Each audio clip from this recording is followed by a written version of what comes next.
the motion of disapproval on the Senate floor.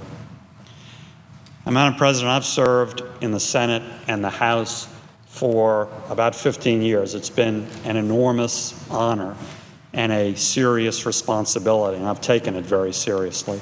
When I think through all of that service, all of the votes we've cast, all of the debates we've had, I cannot think of any more serious than the issue we're debating and voting on here, the Iran nuclear deal. Maybe there are a few that rank in a similar way after 9/11, starting that effort to root out terrorists and to oppose those who inflicted massive death in our country. But there's none that's more important and more significant. Because this deal, this issue, goes to the fundamental security of Americans. Our future. Are we going to be free from the threat of attack with nuclear weapons by a wildly radical and unstable regime? It doesn't get more basic, more serious than that. And so, Madam President, the first point I want to make is this is a dead serious issue because the consequences do involve life or death, massive numbers of lives or deaths. And so if there is any debate, any vote that should be completely devoid of partisan political considerations, it's this one. And I urge all of our colleagues on both sides of the aisle, leave the partisanship at the door. This is way more important than that. I would hope that would be obvious. With that in mind, it's troubling that President Obama has tried to make this a partisan debate. He's actively, obviously, sought to inflict partisanship into it, I think simply because that's the way he thinks he can hold enough Democratic votes on his side. I think that's really a shame, and I hope everyone proves him wrong in terms of the nature of the debate and vote we have in this important body.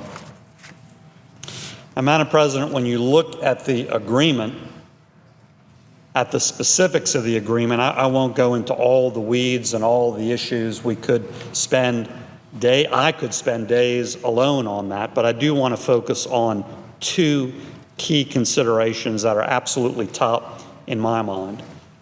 The first is the very premise and outcome of the agreement, because we have gone from a negotiation that was supposed to be about preventing Iran from ever developing nuclear weapons to a discussion of when they're going to do it. We have gone from if to when, and this agreement ensures that they will have the ability to get there, even if they live under the full terms of the agreement. And obviously, there is a concern, which I'll get to in my second point, that they won't. This puts our nuclear non-proliferation policy, including the non-proliferation treaty, which has been the cornerstone of our policy regarding the proliferation of nuclear weapons, and particularly in the Middle East, for 45 years. This throws it out the window. This puts it on its head. With this agreement, the U.S. has agreed that at the end of the timeline, Iran has full authority to enrich uranium, will be completely within its rights to do so, with no fear of economic or political repercussions by the major powers. Full authority for them to go against 45 years of standing non-proliferation policy. So what started as strong action, including meaningful sanctions that were having an impact to make sure Iran never got nuclear weapons, now concedes that they'll get there, and is simply a debate about when. That is at the core of this agreement, and that is at the core of the reason we all must say no and pass the motion of disapproval. And if there's any region of the world where we need to maintain this tough non-proliferation policy, it's the Middle East. This agreement obliterates that And Iran won't be the only new nuclear power over time. There will be a race among Middle Eastern countries to develop nuclear weapons because Iran is going to get one. And that is inevitable in my mind. Madam President, the second major point I want to make, the second major issue, is verification, our ability under the agreement to see that Iran lives by it. Now, first, as I say, even under the agreement, we're conceding their ability to develop nuclear weapons. That's absolutely wrong. But then within the agreement, we also have nothing near the tools and the assurances we need with regard to verification every step of the way. Iran has proved over and over and over that they will violate these sorts of agreements, that they will lie. International agencies have caught them in those lies, including the IAEA. And that agency and others have noted the difficulty of verification in dealing with Iran. And then we get to this agreement, which makes that difficulty move from significant to monumental.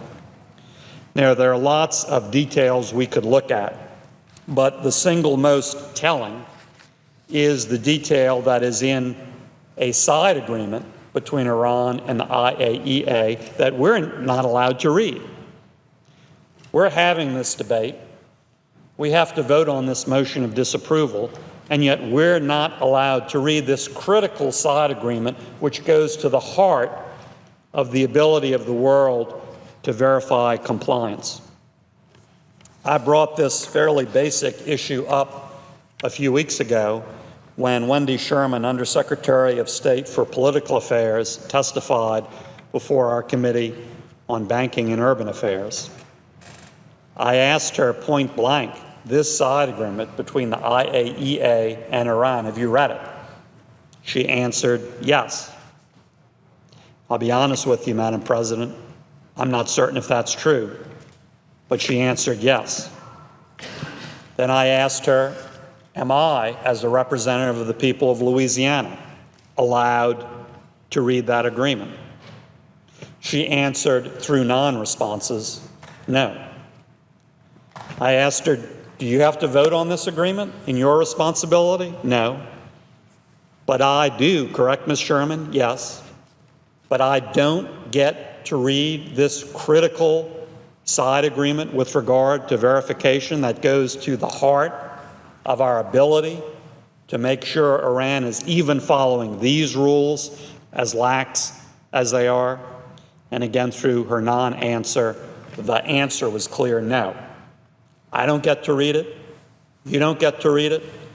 Nobody in the United States Senate who's voting on this gets to read it. Nobody in the United States House of Representatives who's voting on this gets to read it. Forget about any slight on you and me and others personally. It's not about that. We're here to represent the people. I'm here to represent the people of Louisiana, and I can't read what we're voting on? That's absolutely ridiculous. And then to add insult to injury come press reports about what we're not allowed to read. And of course, Madam President, the most significant were the press reports from several weeks ago from the AP saying that this side agreement had an extremely unusual provision with regard to inspections at least one of Iran's most sensitive military facilities. The biggest concern we have probably in all of Iran. And in at least that most sensitive military facility, and perhaps others, Iran gets to collect the samples. Iran gets to choose and control those who do. The IAEA, the international community, America does not, and is not allowed on site. Now, Madam President, that just doesn't pass, I would say, the laugh test, but it's a very serious matter. That's like someone like Alex Rodriguez collecting his own urine and mailing it in. That doesn't work at a basic level. And yet that, according to very credible reports, is in this side agreement that, oh, by the way, we're not allowed to read. Madam President, for all of these reasons, for our security, for our kids' future, for freedom around the world, for Israel's security, for non-proliferation in the Middle East, so that we don't have an explosive Middle Eastern nuclear arms race, we must pass this motion of disapproval. And again, this is way beyond politics. This is about our physical security, our kids' and grandkids' future. We must all come together, look at the substance of this, do the right thing. That certainly involves invoking cloture on this motion so we go to a final vote. And I believe it clearly involves passing this motion of disapproval. I urge all of our colleagues to do exactly that. Thank you, Madam President. I suggest the absence of a quorum.